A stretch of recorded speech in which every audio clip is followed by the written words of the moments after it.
mighty to have something done to it. And the thing we're doing is get these lights replaced. We've cleaned them off the plastic a number of times, but they're really scored up, and I've bought some new ones which I'm going to take them up to the garage, the car up to the garage now, and they're going to replace these old light units with some new ones. Obviously I'll keep these old ones. Anyway, that'll be interesting. Do you feel this rough? Why is it only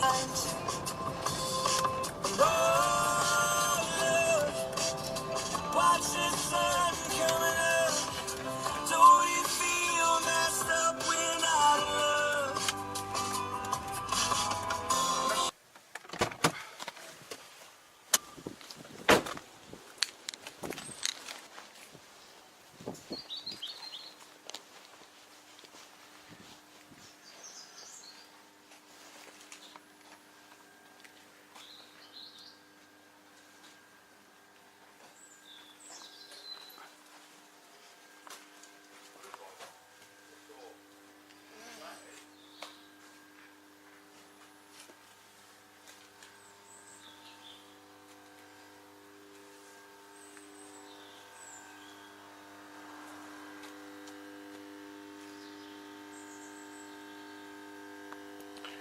A big V8 on charge.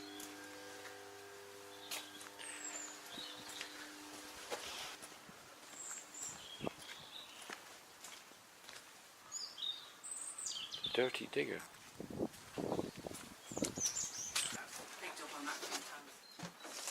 Hello? Hello. Hello. It's alright, he's trying to get going, I'm stopping him getting going, it's alright. You right?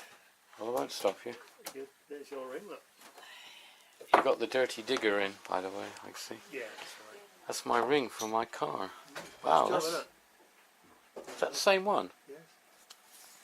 Did a nice job, didn't they? Very Painted nice it and one, everything. Yeah, that's right. Oh, it's beautiful. Shame to stick it underneath, get it all muddy. That's right. Yeah, that's good. Oh, wonderful. Okay. Yeah. I've left that Volvo out there for you. Okay, lovely job. Yeah, I'll sort that out. You got transport back, have you? Yeah, guys coming to pick me up. Obviously, we'll keep the old ones. Yeah, I'll put them in the back. I'll put them in the boot. Or in the back. Shove them in the boxes or whatever. Yeah, I'll put them in those same Yeah, boxes. just in case I have an, you know, at least I've got a spare. Yeah, I'll do that. Yeah, good thing to do. Yeah.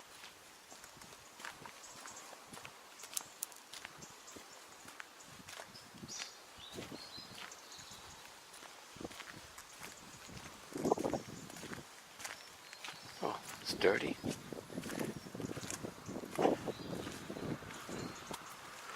What's that been?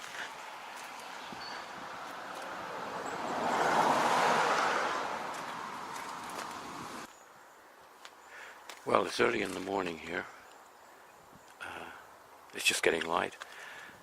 And this is my XC90 with, oh look, speaking of light, there is two old headlights.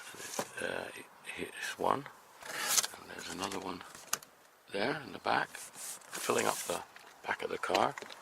And the reason is because I had two new ones fitted yesterday. I had them fitted to this XC90 of mine, and this XC90 of mine's been a real problem because in the last 6 months or so I've had a lot of problems with it. The radio stopped working, and that was not repairable, so I fitted a new radio and a new aerial. We had a lot of money, in the thousands and thousands of pounds, spent on the gearbox, issues with that. It was almost a case of scrapping the car, but we didn't. So that was that.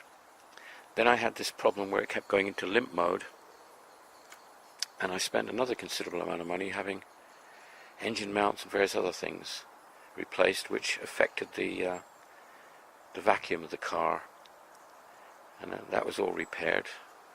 So after all of these major expenditures, I fitted the 2 lights, hoping and thinking that now I've got a car that at least will last me maybe another 100,000 miles or so, because this car has done almost 200,000. But body-wise and engine-wise, it's lovely.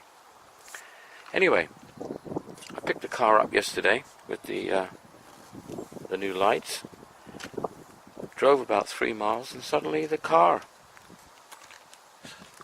cut out, just went dead in the middle of the road. I coasted to the side and tried to restart it.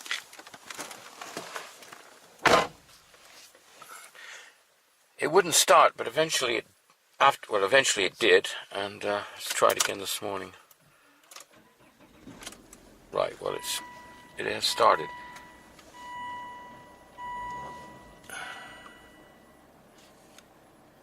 Now, that's funny.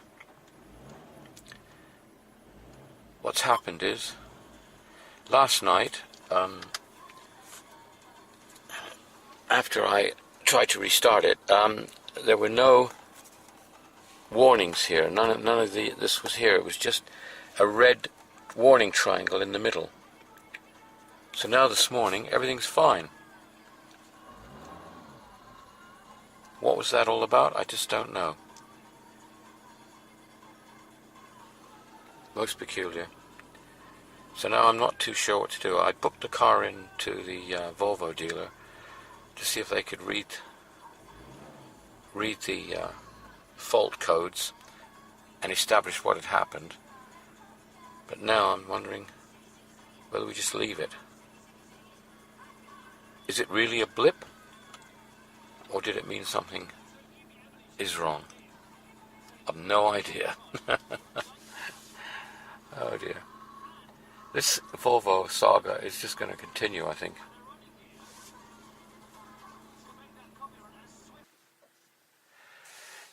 Right, well that was interesting. I didn't film it because I didn't have my camera, but I decided to take the Volvo out just now after the lights suddenly started working in the dash and fill it up with fuel. And I went down the road about a mile, stopped at a roundabout, and the engine stopped, cut out, the warning triangle came up, and I managed to get it going again, and this time the triangle disappeared, but there were no lights here in the dash. So I've driven it home and it seemed to be alright, and stopped the engine. Now I'll start again. No.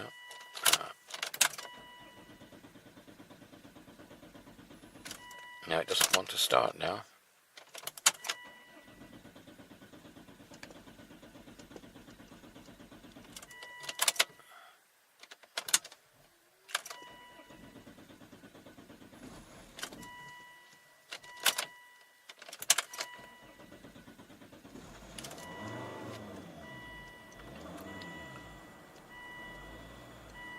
Right, so now it's started. Let's turn this radio off. So it finally started.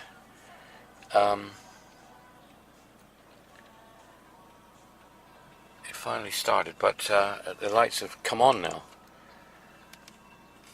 So it's most peculiar. As I say, this saga's going to go on, I think. Anyway, it's booked in to go to the Volvo dealer, and we'll see what he's got to say. So, it's a few days later.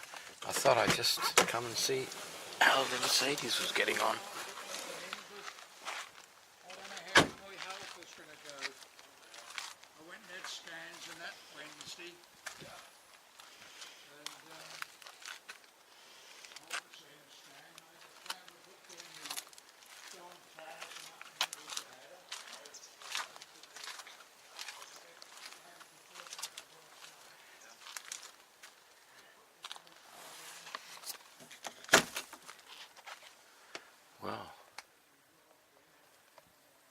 That's looking really nice now, isn't it? All finished.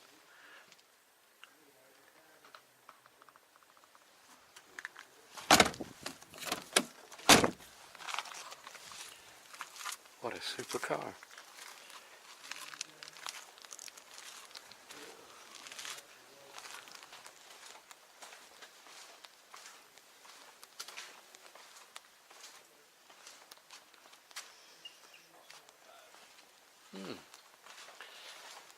No bend there.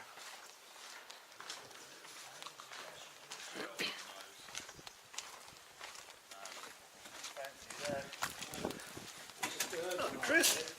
Hello. 4 or 5? That's 5. Chris? Oh, nothing. You're not working on anything. I just took this one out. Oh. Stop start, stop start.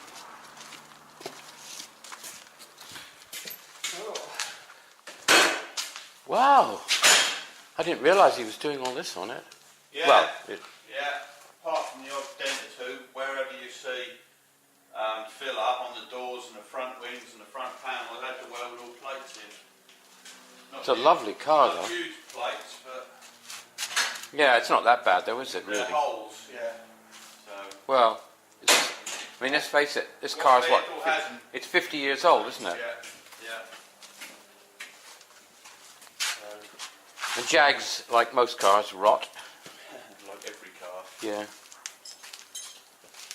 So yeah, it's getting close now to a coat of primer on it. It's going to be really nice, that one. Just keeping it the same colour. Yeah. It's almost the same as mine. Colour, I mean. Yeah, nice car. Oh, you've done a fair bit on it. Yeah, yeah, so there's all, everywhere's a bit of filler kind of, there's a patch been welded. Morning. Hello. How are you? Alright.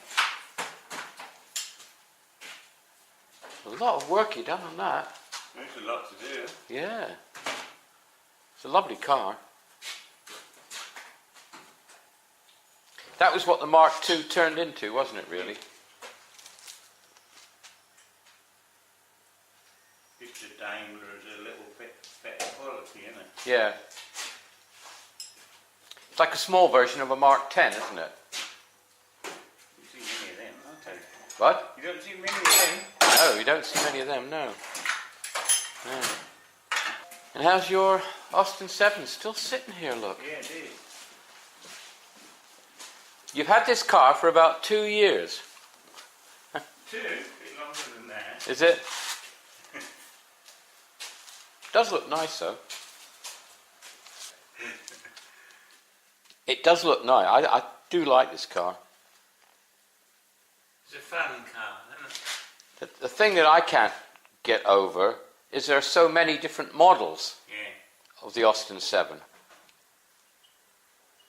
Can never get my head around which And one's actually which. the same anyway, they're the same model. Yeah.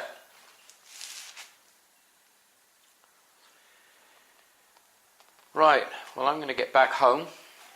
Alright.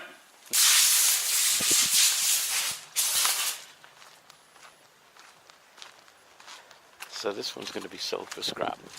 That's what I thought. It's worth more as a scrap car than to do it up.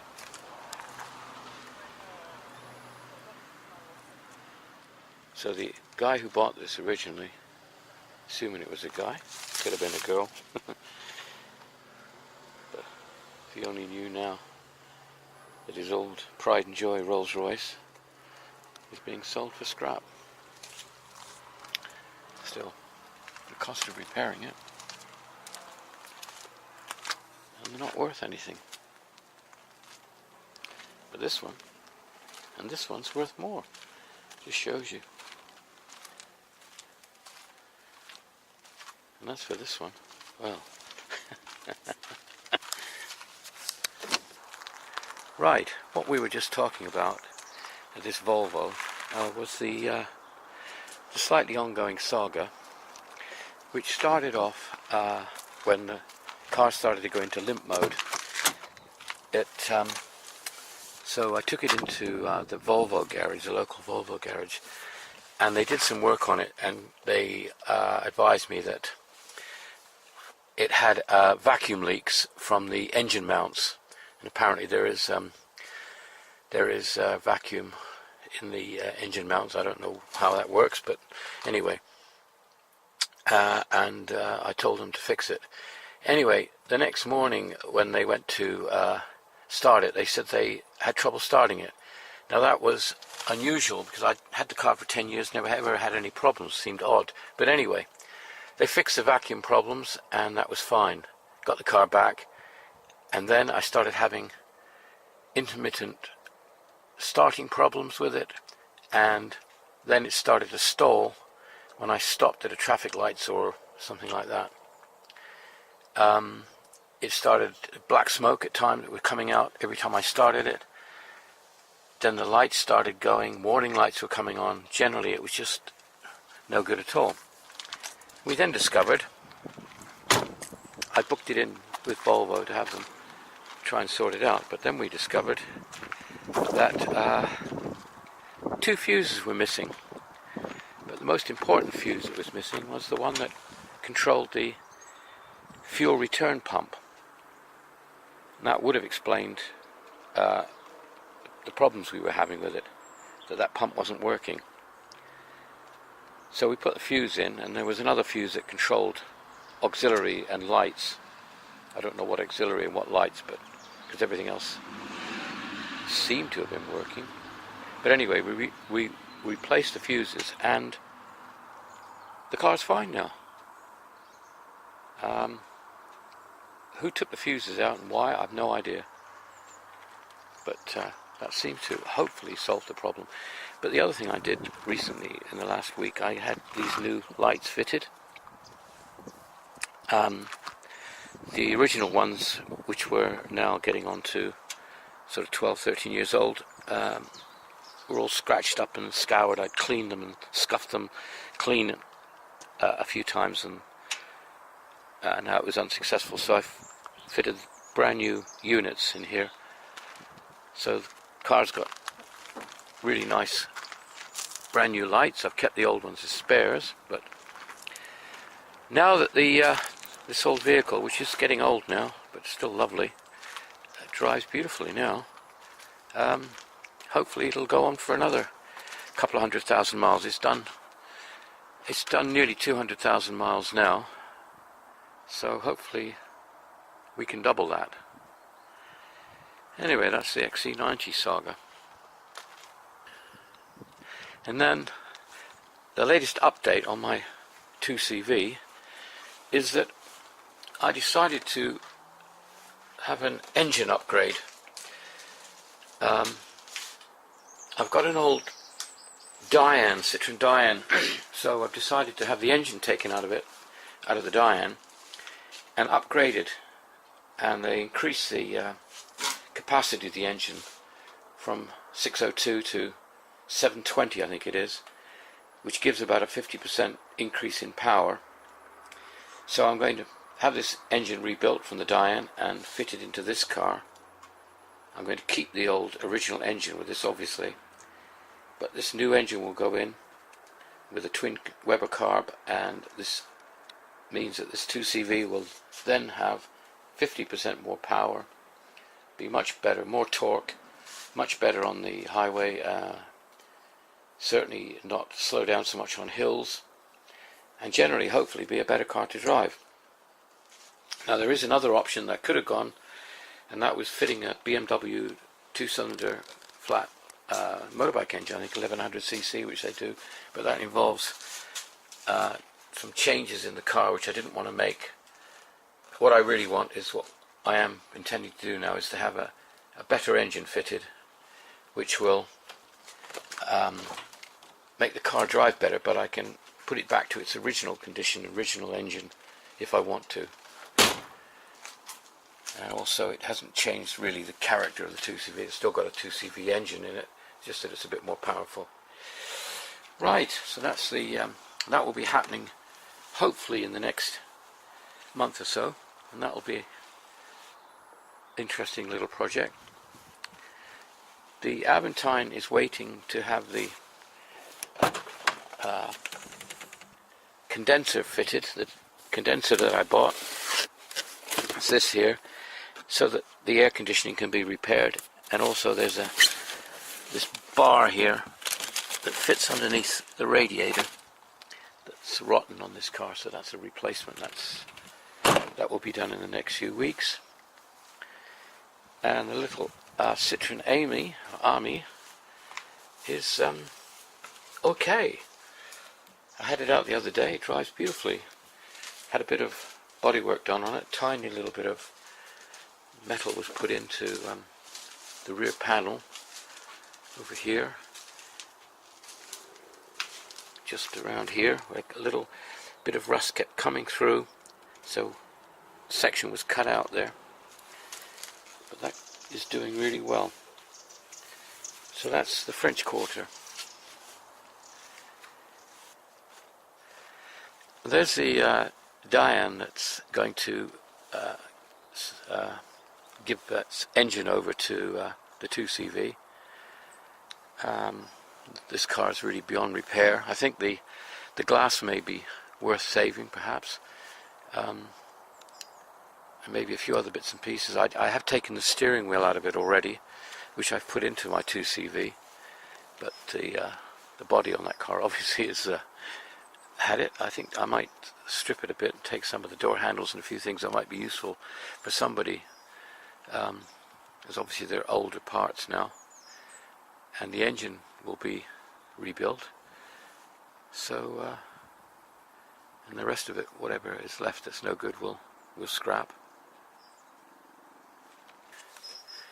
Now the Dodge is lovely, going really well, except for the handbrake problem, but that's apparently been resolved because I've got a new we've got a new ring for the transmission brake. That's got to be fitted, so in the next week or two that will be fitted and the handbrake will be back to working properly. The rest of the car is fine at the moment, hopefully. I think I'll be due for not a lot of use during the winter, and then a full service and some greasing and everything, and then I'll take it out again in the spring.